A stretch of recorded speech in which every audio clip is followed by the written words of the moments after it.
मनीषा वाल्मीकि को न्याय नहीं मिला। हाँ, मैं फूलन देवी बोल रही हूँ।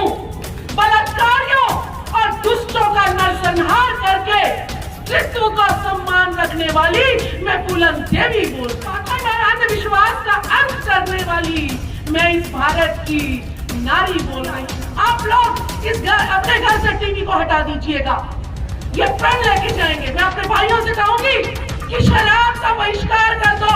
ये काल्पनिक देवी देवता तो अपने आप निकल जाएंगे और टीवी को बता दीजिए। भी राजनीतिक संगठन हमारे मूल निवासियों के चल रहे हैं। इस दिल्ली में मिनी भारत है, ये एक रथ यात्रा जैसे कि हरियाणा में राजकुमार सैनी जी ने चलाई हुई है। अगर दिल्ली में जिस दिन रथ यात्रा चल गई, सारी सड़कें जाम हो जाएंगी और मंडल को कमंडल दोबारा कोई नहीं बना पाएगा। ये मेरा आपसे वादा है।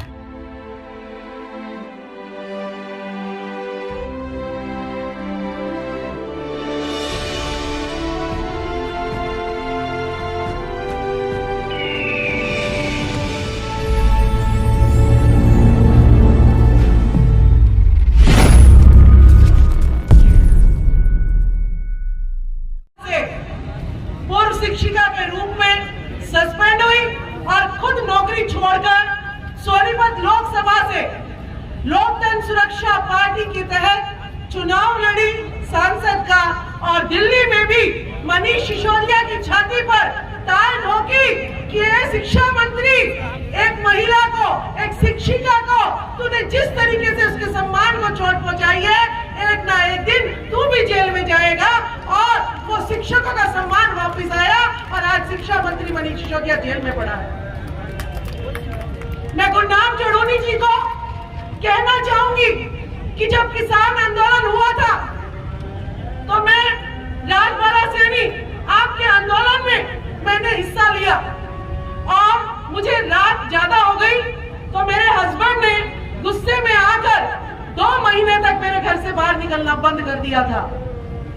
गुरनाम चढ़ोनी जी, मैं आपको आश्वासन देती हूँ कि हम सब भाई भाई हैं, लेकिन जब मेरा राज होता है तो छोटे भाइयों को भूल क्यों जाते हैं हम, इसीलिए हम भाई भाई दुश्मन हो जाते हैं। ऐसा नहीं होना चाहिए, ऐसा नहीं होना चाहिए।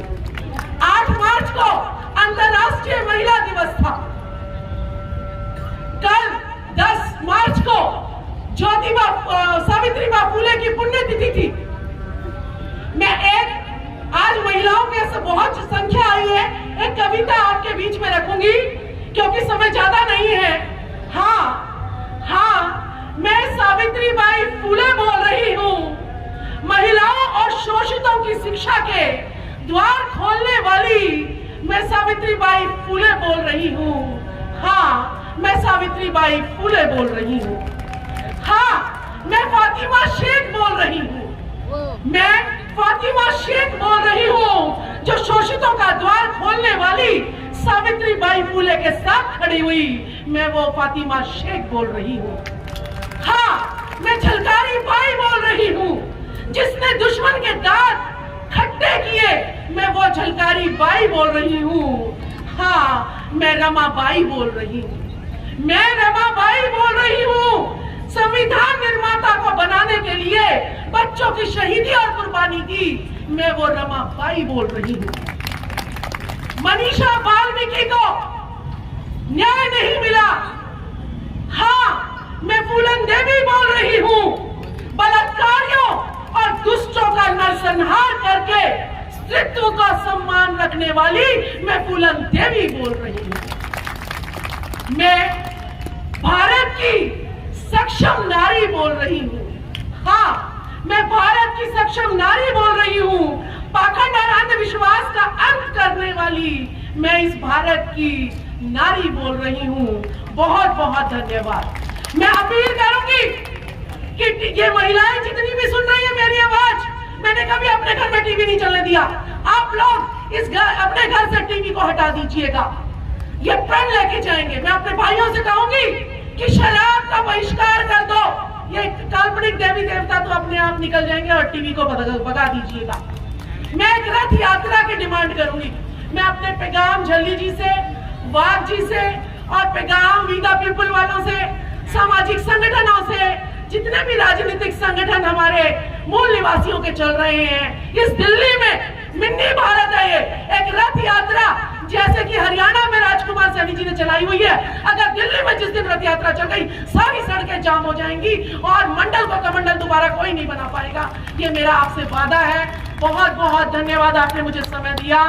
जय ज्योति, जय क्रांति, जय भारत। जैसे बहुत अच्छा लग रहा है कि वो लोग अपनी बातें बता रहे हैं। जैसे हम लोग हर कोई में वो हिम्मत नहीं होती कि सामने आकर बोल सकते हैं, और चीज़ें तो हम लोग भी जानते हैं। बचपन से जो शोषण हुआ है, बचपन से हम ये शोषण देखते आए हैं। चाहे हम कितने भी अच्छे पोस्ट पे रहे हैं, काम कर रहे हैं, हमारी एक ऐसी माइंडसेट हो गई है कि हम बहुत ही ऑनेस्टली, डिलिजेंटली काम करते हैं, लेकिन हम अपने सोसाइटी, अपने लोगों के लिए क्या करते हैं, हम इसके बारे में नहीं जानते।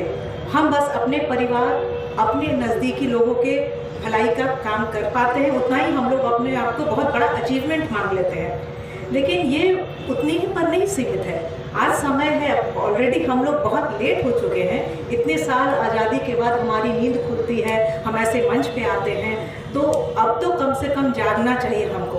और यहाँ पे जो हमारी सीटें लगी होती है 2000, 3000, शायद 5000 का आज लगा है, और इसको पूरा भरते हुए ना देखकर बड़ा दुख होता है। और एक तरह से कहिए कि बहुत ही घबराहट होती है कि क्या हुआ, क्यों नहीं लोग रिएक्ट कर रहे हैं, क्यों नहीं आ रहे हैं।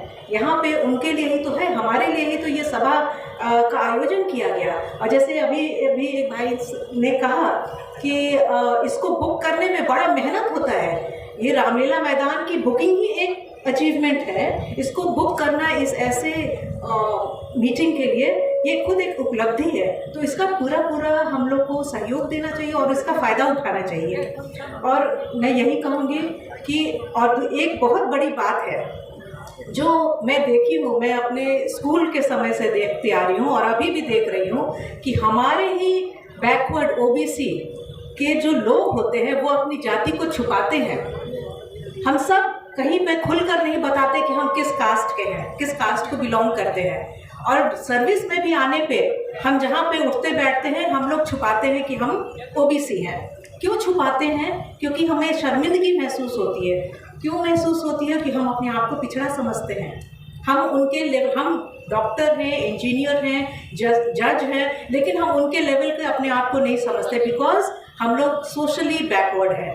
ये नहीं कि हमारे पास पैसा नहीं है या बुद्धि नहीं है या रिसोर्सेज की कमी है, लेकिन चूंकि हम लोग सोशली बैकवर्ड है, तो ये जो 10% इकोनॉमिकली बैकवर्ड का जो रिजर्वेशन मिला है, वो रिजर्वेशन इसका मुकाबला नहीं कर सकता। क्योंकि हमारे में क्या इकोनॉमिकली बैकवर्ड नहीं है, हम लोग सोशली एंड इकोनॉमिकली बैकवर्ड है। तो हमें तो सबसे, जो हम 90% हैं, तो हमें तो ये इसका, हमको सबसे पहले हमें इसका ये मिलना चाहिए, ना कि जो लोग ऑलरेडी ऊपर हैं और राज्य कर रहे हैं और सब ऊपरी पदों पर विराजमान हैं। So I thank you. I hope कि मेरा मैसेज आप तक पहुंचा होगा।